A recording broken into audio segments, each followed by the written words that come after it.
قبل مشاهدة الفيديو اضغط على الاشتراك في القناة وقم بتفعيل زر الجرس ليصلك كل جديد.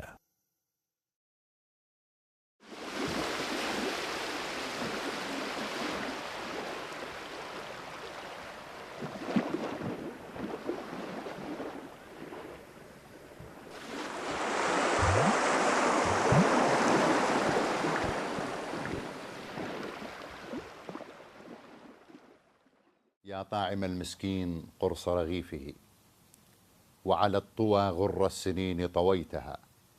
لو كان قرص الشمس كنت وهبته، أو كانت الدنيا فأنت وهبتها. خطبتك فاتنة الرجال، وعندما عرضت عليك لبابها طلقتها. السلام عليك يا سيدي ومولاي، يا أمير المؤمنين وإمام المتقين ويعسوب الدين.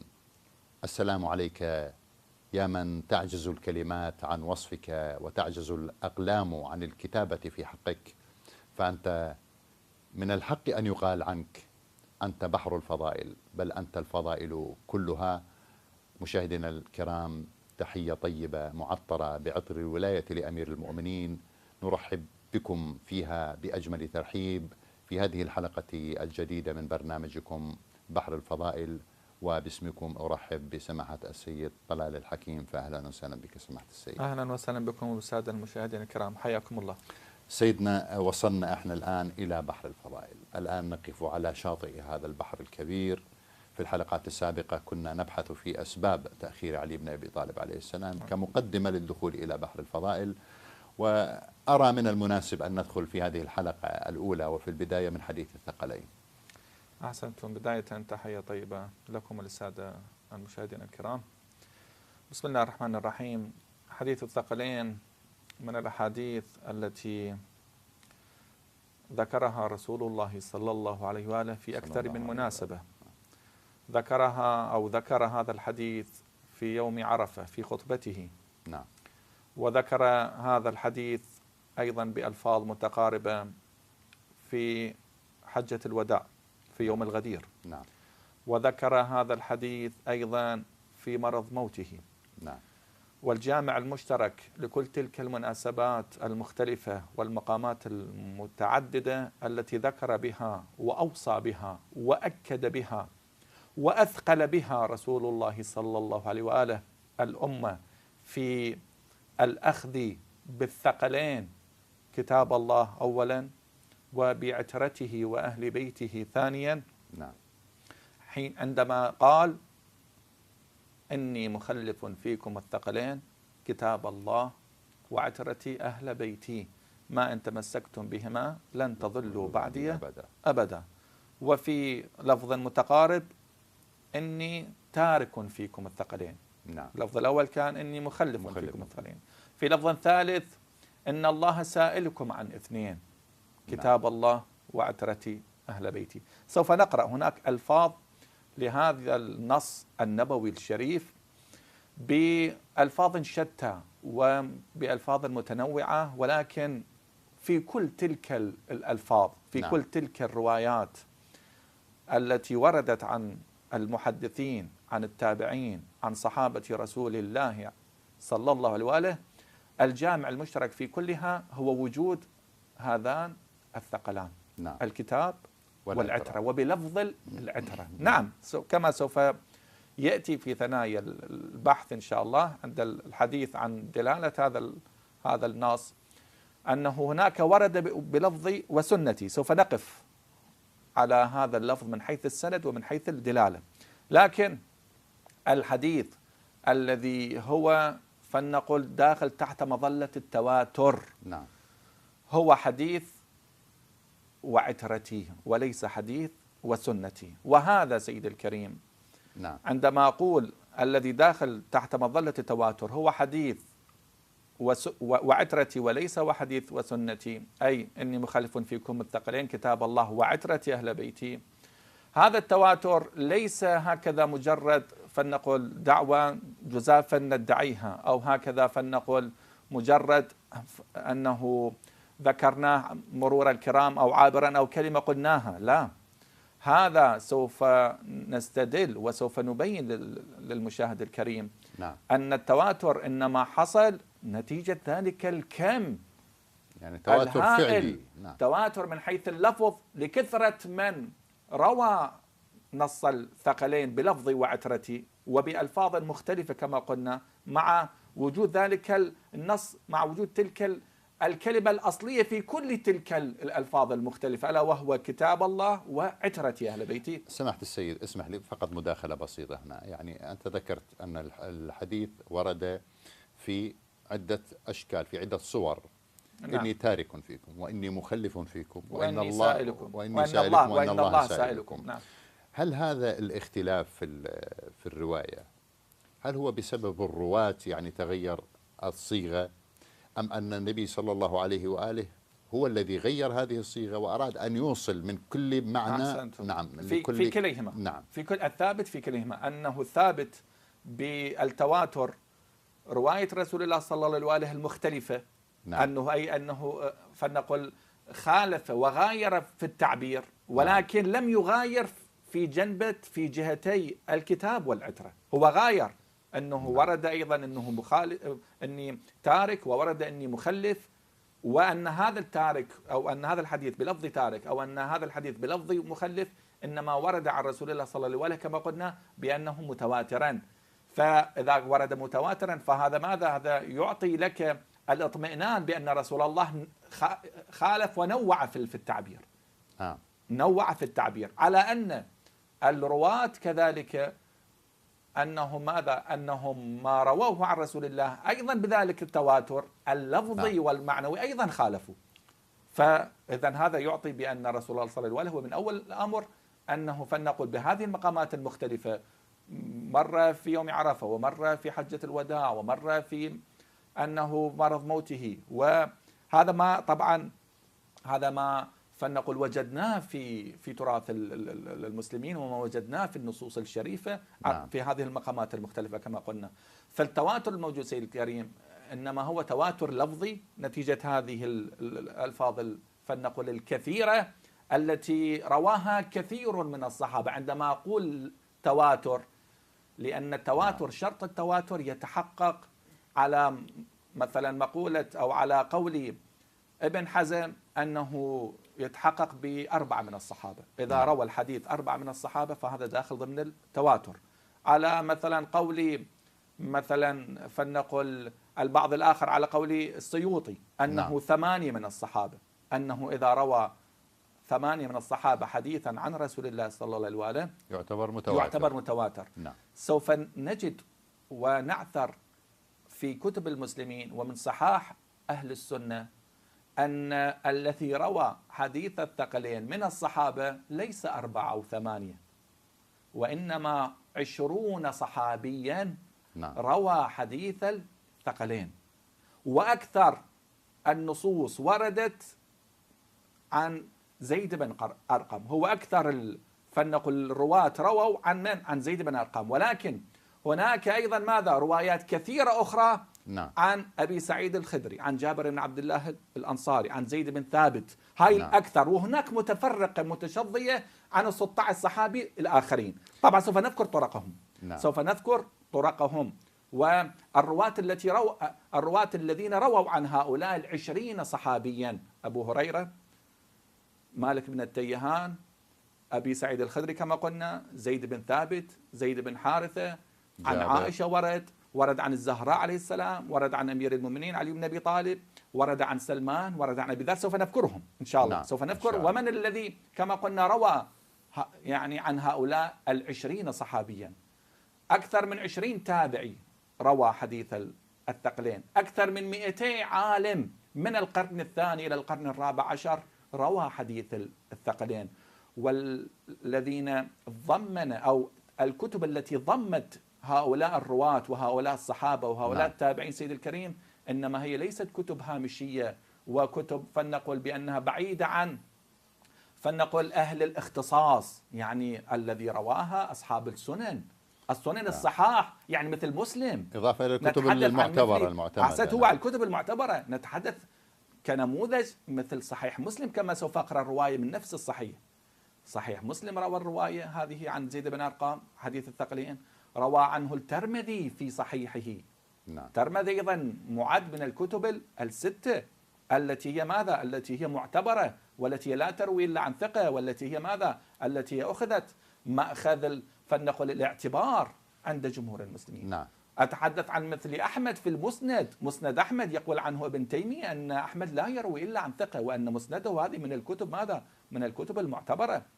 نتحدث عن مثل الطبراني في المعجب، نتحدث عن مثل الألباني في سلسلة الأحاديث الصحيحة كما سوف أقف على قوله وتصريحه بصحة حديث الثقلين، وأنه هو أصح من لفظي وسنتي، أي أن طيب أن وعترتي أصح من حديث وسنتي. وأن طيب الحديث برواية وسنتي، هل بتواتر الحديث الذي ورد سوف إن شاء الله سوف نقف على هذه الفقرة، أنه ليس بتواتر، وأنه ورد فقط في يعني أول من رواه هو مالك في موطئه وأخذوا عنه، وسوف نقف إن شاء الله على أنه رواية ضعيفة، رواية التي وردت عن مالك في الموطأ أنها ضعيفة، وأنها حتى أنها معتضدة أيضا بروايات أو برواة مجروحين مطعونين في رواية وسنتي. سوف نقف إن شاء الله عليها، لكن بعد ذبت يعني كأصول البحث أولا فلنقل ندلو بدلونا أنه نذكر حديث الثقلين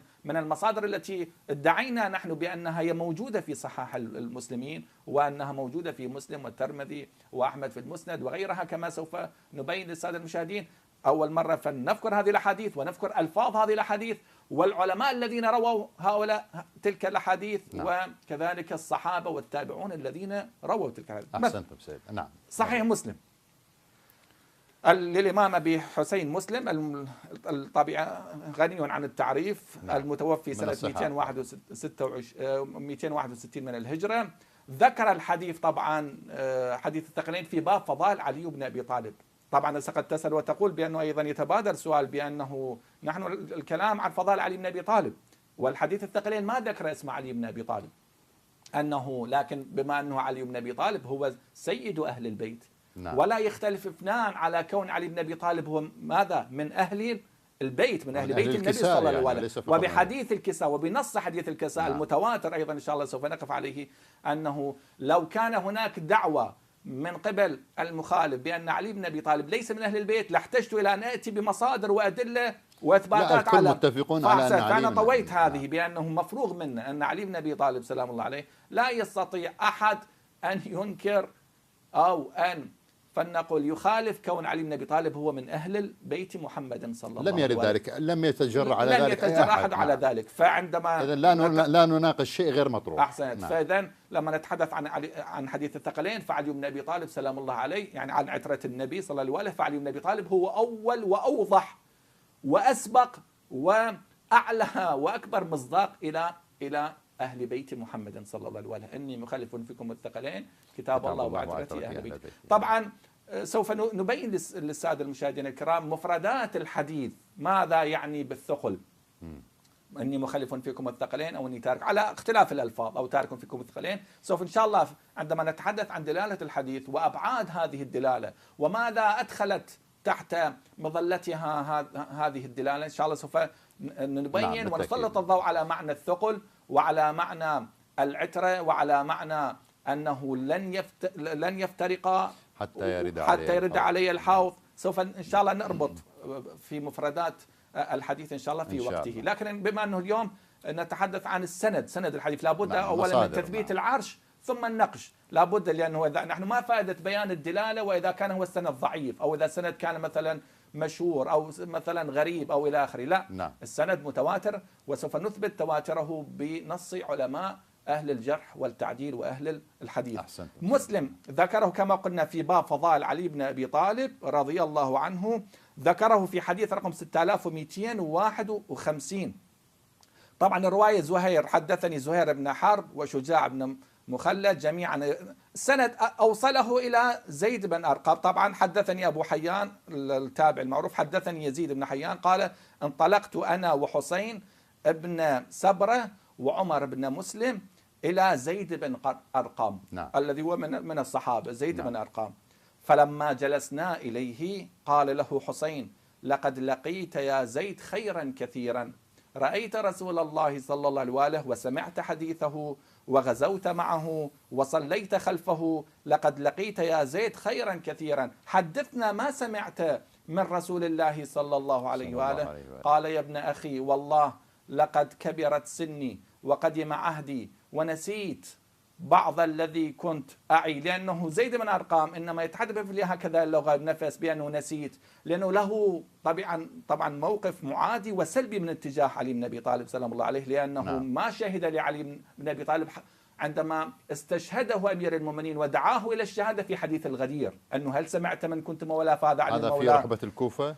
أحسنت. فدعا عليه السلام أمير المؤمنين، وأنه عمي بعد ذلك بدعاء علي بن أبي طالب على كل حال. لكن هنا نفس الموقف لأنس.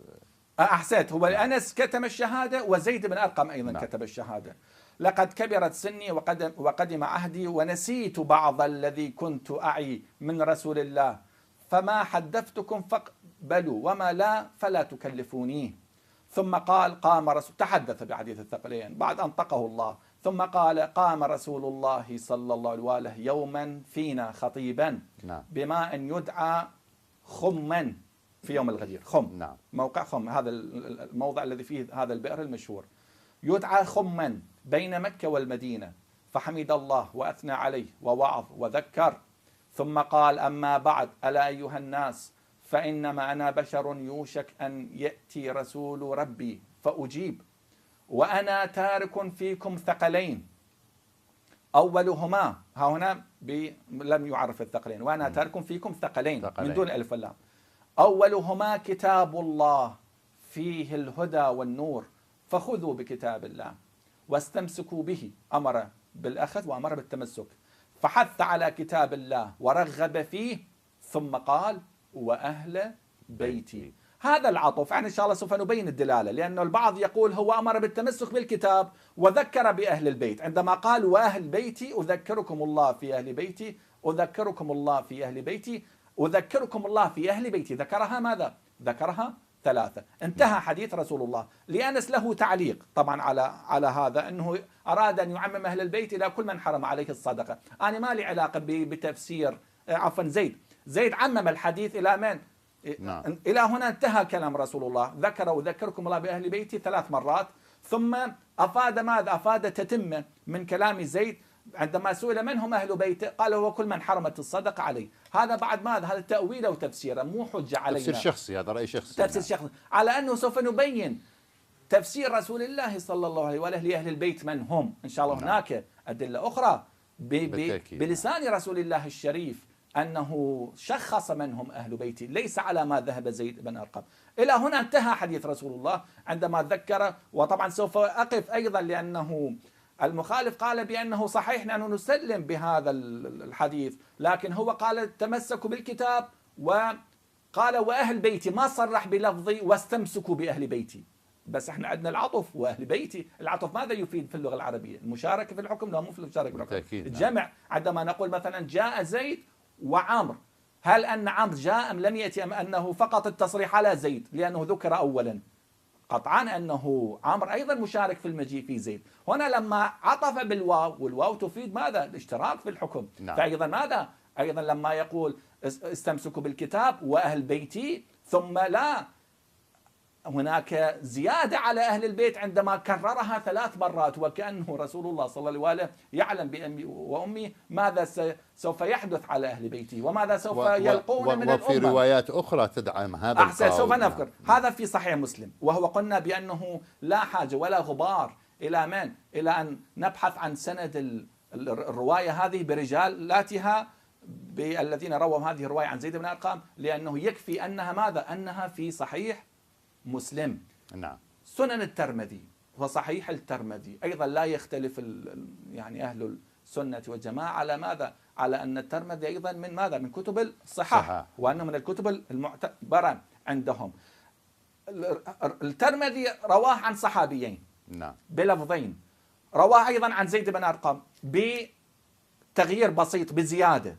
مثلا رواية زيد، طبعا المجلد 5 سنن الترمذي، المجلد 5 رواية رقم 3788، رواها عن زيد بن أرقم. حدثنا علي بن المنذر الكوفي حدثنا محمد بن فضيل حدثنا الأعمش عن عطية عن أبي سعيد، والأعمش عن حبيب بن أبي ثابت عن زيد بن أرقم. نعم. بعد هذول كلهم أعلام في الرواية. حبيب بن أبي ثابت، عطية عن الأعمش عن زيد بن أرقم، حبيب بن أبي ثابت طبعا عن زيد بن أرقم رضي الله عنهما.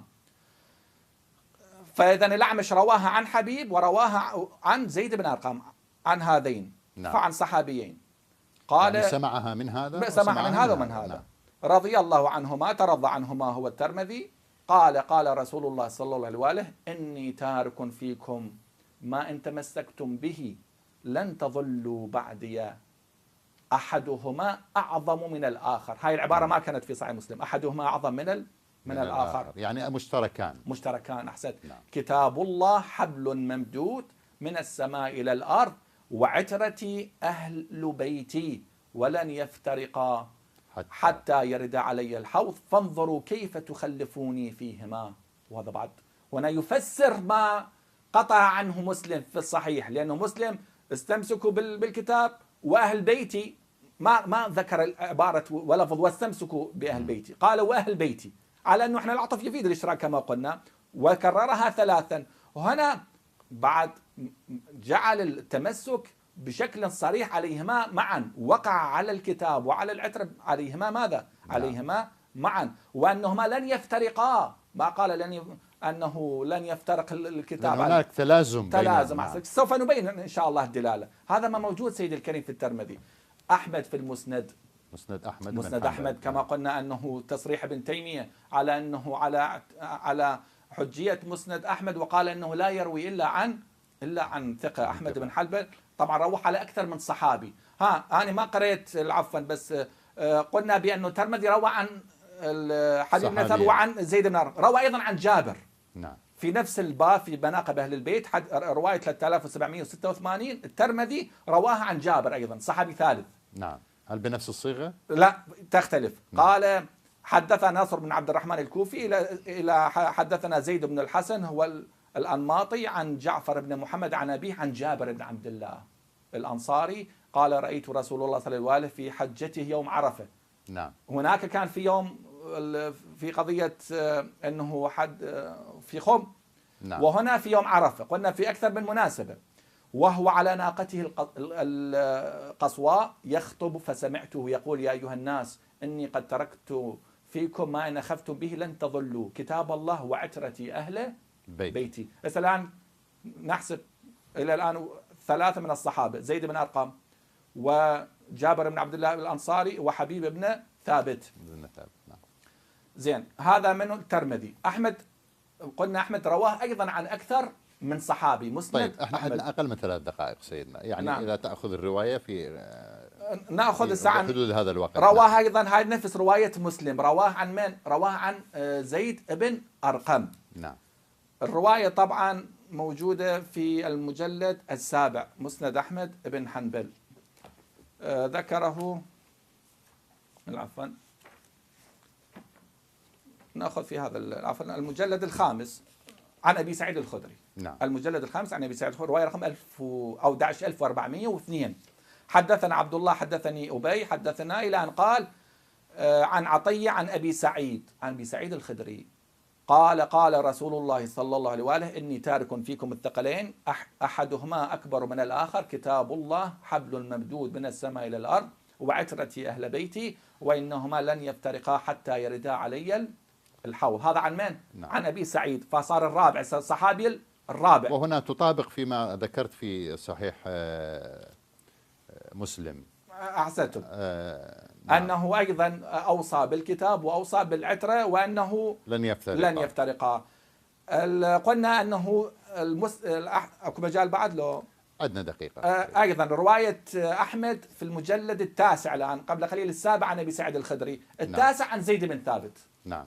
ضفوا إلى الصحابة الأربعة، صار الصحابي الخامس زيد بن ثابت من الصحابة. لا يشتبه المشاهد، هذا زيد بن ثابت وليس زيد بن أرقم. نعم. الرواية رقم 22277. حدثنا عبد الله حدثني أبي حدثنا أبو أحمد الزبيري حدثنا شريك عن الركين عن القاسم بن حسان عن زيد بن ثابت. قال رسول الله صلى الله عليه وسلم إني تارك فيكم خليفتين الآن، بلفظ خليفتين، كتاب الله وأهل بيتي وإنهما لن يفترقا حتى يردا علي الحوض جميعا، لن يفترقا، كل أيضا بنفس الثقلين. هذا وين رواية زيد بن ثابت وهو الصحابي كما قلنا الخامس. عند رواية روى في المجلد الخامس عن زيد بن أرقم ولا أعيدها حتى يعني. فأحمد في المسند روى عن زيد بن أرقم وعن زيد بن ثابت وعن أبي سعيد الخدري وأيضا عن جابر بن عبد الله وعن جابر. هذا بالنسبة إلى مسند أحمد. عندنا المعجم الكبير للطبراني.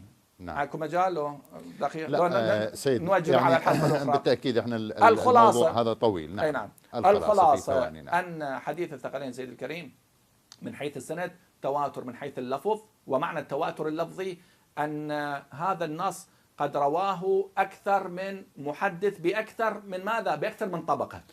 نعم. يعني بأكثر من 8 كما وصفوا. أحسنت. 20 صحابيا ب20 تابعي بأكثر من 200 عالم من القرن الثاني إلى الرابع عشر أنه روى بطرق مختلفة. فهذا اللفظ ورد في كل لفظ من هذه الألفاظ، مو لفظ واحد سيدي الكريم. نعم.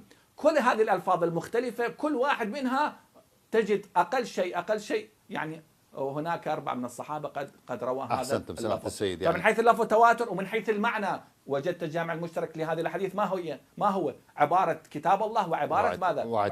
وعترتي. هذا من حيث المعنى على اختلاف الألفاظ. أحسنتم سيدنا. نكمل إن شاء الله الحديث في الحلقة القادمة، وأيضا نشير إلى المصادر التي أنتم تبحثون فيها ويطلع عليها المشاهد الكريم. شكرا جزيلا لكم، وشكرا لكم مشاهدينا الكرام على حسن المتابعة، وإلى اللقاء في الحلقة القادمة إن شاء الله.